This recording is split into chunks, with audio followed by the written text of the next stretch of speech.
Okay, let's unpack this surprising situation. We all have our own takes on Elon Musk. The guy's a constant topic of conversation, right? Absolutely. He's everywhere. But what happens when you hear about the private opinions of those who were, in a position to work with him at the highest level? Yeah, that's a different angle entirely. That's the intriguing angle we're diving into today. Our source for this deep dive is a transcript from the Ring of Fire YouTube channel. Okay. And our mission is to really understand what this reveals about how some key players within Donald Trump's administration actually viewed Elon Musk. Right. Because you might expect, well, something different. Exactly. Yeah. It's fascinating because you might assume a certain alignment, but this transcript suggests something quite different, maybe even mirroring or possibly exceeding the public's often critical stance. Mm-hmm. And what's immediately striking, is this reported disconnect between the public narrative and the alleged inside view. You're right. We see plenty of polling data indicating a significant level of public skepticism towards Elon Musk, even compared to other tech titans like Zuckerberg or Bezos. Sure. And given some of his public statements, you might think, okay, maybe a more sympathetic view from within a Republican administration. That's the logical assumption, maybe. But, well, if this transcript is accurate, the reality seems to have been far less harmonious. Yeah, less harmonious might be putting it mildly. The transcript doesn't hold back. It jumps straight into a Rolling Stone report. Okay, the Rolling Stone piece. That claims many within Trump's cabinet found Musk to be, and these are their words, unfunny, annoying, and irritating. Wow. Unfunny, annoying, and irritating. That's quite the trifecta. It really is. You have to wonder, what was it about his interactions that generated such a strong reaction from people operating at that level? It makes you consider the dynamics, doesn't it? When you bring together powerful individuals, Yeah. maybe with different agendas, different communication styles. Right. These weren't just quick handshakes. No, exactly. These were interactions in the context of serious governmental policy discussions. So the fact that the reported prevailing sentiment was one of annoyance, well, that suggests a significant point of friction. And it gets into some pretty serious territory, too. The transcript details how many administration officials reportedly believed Elon Musk was constantly on drugs. Oof. Okay, that's a heavy claim. I mean, imagine those whispers, those discussions happening behind closed doors. Yeah. The transcript even mentions internal jokes about it, but also earnest conversations, like actually serious talks about potentially suggesting he undergo mandatory drug testing. That's a pretty explosive allegation, isn't it? If true, Lovely. It certainly raises eyebrows, especially when you think about the implications for, trust and reliability in those high-stakes environments. Definitely. If these concerns were genuinely held by multiple officials, it speaks to a significant level of unease about Musk's behavior, his potential decision-making. Yeah, exactly. And as the transcript points out, there's this layer of irony Oh, right. given Musk's own past comments advocating for drug testing for federal employees. Such a strange twist, isn't it? But then we get these more anecdotal insights into his personality, like the story from a senior official about Musk trying to be funny, telling jokes, Okay. and how he seemed genuinely hurt if his jokes didn't land well, didn't get a laugh. Huh. Interesting detail. And the transcript emphasizes that the word annoying just kept coming up repeatedly from those who had to interact with him. So annoying was the recurring theme. Yeah, it paints a picture of someone whose maybe social antenna might not be as finely tuned as you'd expect for someone in his position. It suggests that the irritation wasn't necessarily like deep policy disagreements. Right. But maybe more fundamental differences in interpersonal dynamics, how people interact. That makes sense.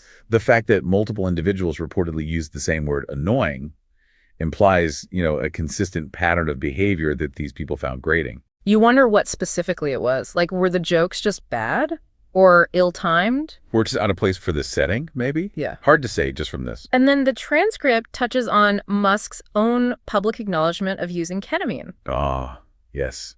That came out later, didn't it? It did. Now, it's really important to stress, and the transcript does too, there's absolutely no confirmation he was using it during these meetings or anything impacting government work. Right. That's a crucial distinction. No evidence of impairment during official duties mentioned here. None at all. However, it undeniably adds another layer, doesn't it, to the reported concerns these officials were apparently voicing. It does create a context, you could say.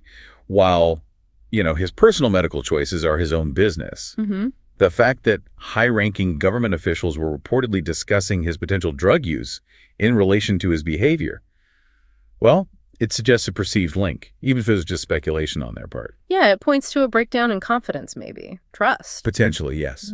A perception issue at the very least. The transcript also brings up the, well, shall we say, memorable instance of Musk changing his Twitter handle. Oh boy, Harry Balls. Yep, that one. As an example cited for his perceived immaturity. Right.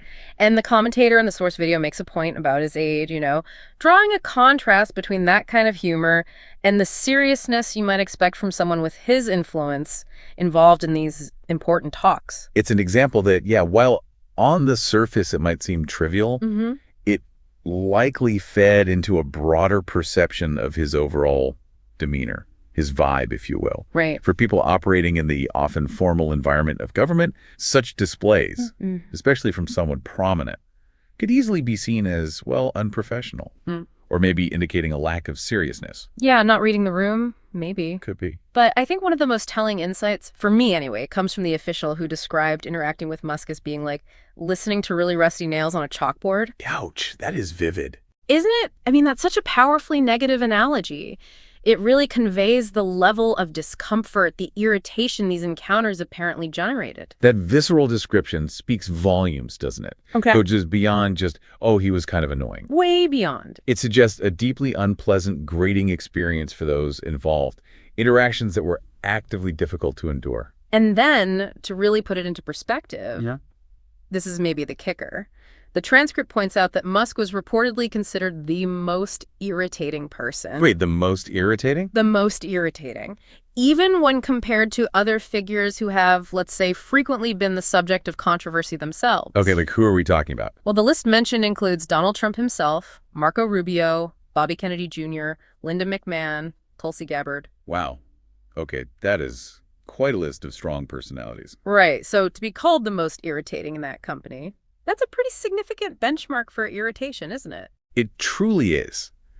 When you consider the diverse range of personalities, sometimes polarizing figures in that whole political sphere, Yeah.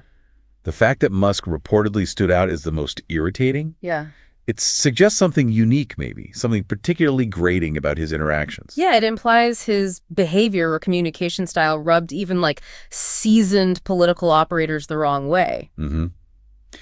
Perhaps in ways that were different from other sources of friction they might have encountered. The commentator in the transcript even mentions feeling sympathy, actual sympathy for the press pool and the staffers. People who just had to be there and watch. Yeah, the ones who had to witness these interactions. You can almost imagine the, behind the scenes eye rolling or shared discomfort. That expression of empathy really brings home the human element, doesn't it? Totally. That wasn't just about policy or high-level negotiations.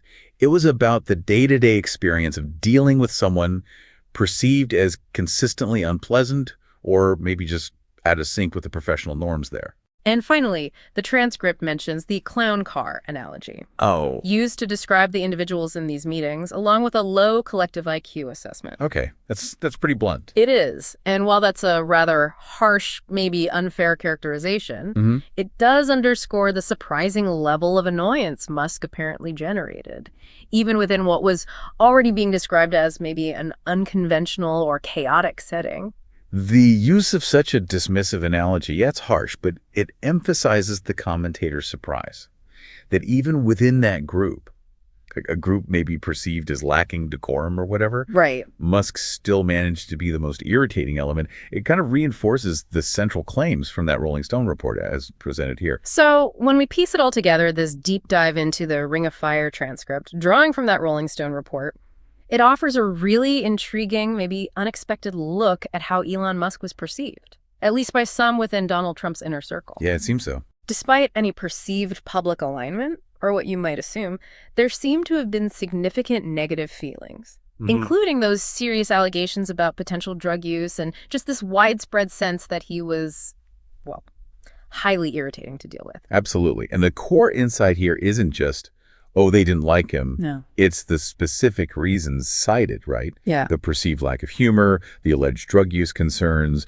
the general sense of irritation. Yeah, the why. Exactly. Yeah. These point to potential issues of trust, professionalism, and just fundamental differences in personality communication styles. Yeah. Stuff that reportedly created significant friction. at a very high level. Which leaves us with a really thought-provoking question, I think, for you to consider. Okay. When you have such strong negative personal opinions, suspicions of impairment, perceptions of being profoundly irritating existing between these key figures in tech and politics, individuals who wield considerable power and influence, what are the real consequences? Like, how might these personal dynamics impact important decisions, collaborations? Yeah. How does it affect the way power actually operates in those crucial spheres? Exactly. It's this complex interplay of personality and power.